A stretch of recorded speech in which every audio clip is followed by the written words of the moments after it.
नकली तोते की कहानी। एक बार की बात है, एक घने जंगल में विशाल बरगद का पेड़ था। उस पेड़ पर बहुत सारे तोते रहा करते थे। वे सभी हमेशा इधर उधर की बात करते रहते थे। उन्हीं में एक मिट्ठू नाम का तोता भी था। वह बहुत कम बोलता था और शांत रहना पसंद करता था। सब उसकी इस आदत का मजाक उड़ाया करते थे, लेकिन वह कभी भी किसी की बात का बुरा नहीं मानता था। एक दिन दो तोते आपस में बात कर रहे थे। पहला तोता बोला, मुझे एक बार बहुत अच्छा आम मिला था। मैंने पूरे दिन उसे बड़े चाव से खाया। इस पर दूसरे तोते ने जवाब दिया, मुझे भी एक दिन आम का फल मिला था।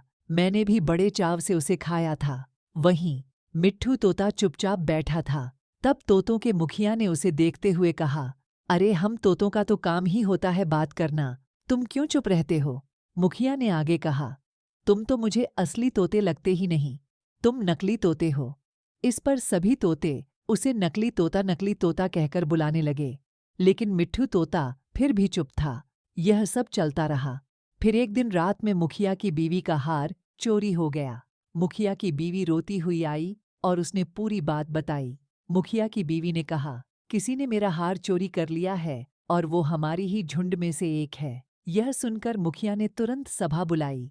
सभी तोते तुरंत सभा के लिए इकट्ठा हो गए। मुखिया ने कहा, मेरी बीवी का हार चोरी हो गया है और मेरी बीवी ने उस चोर को भागते हुए भी देखा है। वह चोर आप लोगों में से ही कोई एक है। यह सुनकर सभी हैरान हो गए। मुखिया ने फिर आगे कहा कि उसने अपने मुंह को कपड़े से ढककर रखा हुआ था, लेकिन उसकी चोंच बाहर दिख रही थी। उसकी चोंच लाल रंग की थी।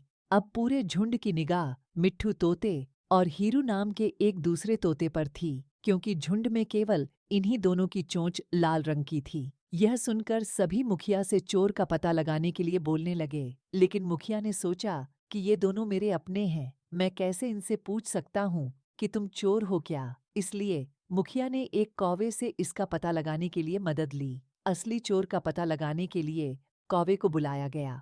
कौवे ने लाल चोंच वाले हीरू और मिट्ठू तोते को सामने बुलाया। कौवे ने दोनों तोतों से पूछा कि तुम दोनों चोरी के समय कहाँ थे। इस पर हीरू तोता जोर जोर से बोलने लगा, मैं उस दिन बहुत थक गया था, इसलिए खाना खाकर मैं उस रात जल्दी सोने के लिए चला गया था। वहीं मिट्ठू तोते ने बहुत धीमी आवाज में जवाब दिया। उसने कहा, मैं उस रात सो रहा था। इस बात को सुनकर कौवे ने फिर पूछा, तुम दोनों अपनी बात साबित करने के लिए क्या कर सकते हो? इस पर हीरू तोता फिर बड़ी तेज आवाज में बोला, मैं उस रात सो रहा था, मेरे बारे में सब जानते हैं, ये चोरी मिट्ठू ने ही की होगी, इसलिए वह इतना शांत होकर खड़ा है। मिट्ठू तोता चुपचाप खड़ा हुआ था। सभा में मौजूद सभी तोते चुपचाप यह सब देख रहे थे। मिट्ठू तोता फिर धीमी आवाज में बोला, मैंने यह चोरी नहीं की है। इस बात को सुनकर कौवा मुस्कुराकर बोला कि चोर का पता लग गया है। मुखिया के साथ साथ सब लोग हैरानी से कौवे की ओर देखने लगे। कौवे ने बताया कि चोरी हीरू तोते ने की है। इस पर मुखिया ने पूछा, आप यह कैसे कह सकते हैं? कौवे ने मुस्कुराकर कहा, हीरू तोता जोर जोर से बोलकर अपने झूठ को सच साबित करने में लगा था, जबकि मिट्ठू तोता जानता है कि वह सच बोल रहा है, इसलिए वो अपनी बात आराम से कह रहा था। कौवे ने आगे कहा, वैसे भी हीरू तोता बहुत बोलता है, उसकी बात पर भरोसा नहीं किया जा सकता है। इसके बाद हीरू ने अपना जुर्म कबूल कर लिया और सभी से माफी मांगी। यह सुनकर सभी तोते हीरू तोते को कड़ीडेढ़ ही सजा देने की बात कहने लगे, लेकिन मिट्ठू तोते ने कहा,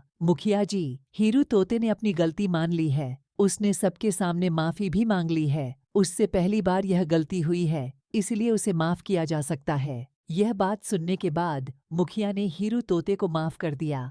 कहानी से सीख, कभी कभी ज्यादा बोलकर हम अपनी अहमियत खो देते हैं, इसलिए जरूरत के समय ही बोलना चाहिए।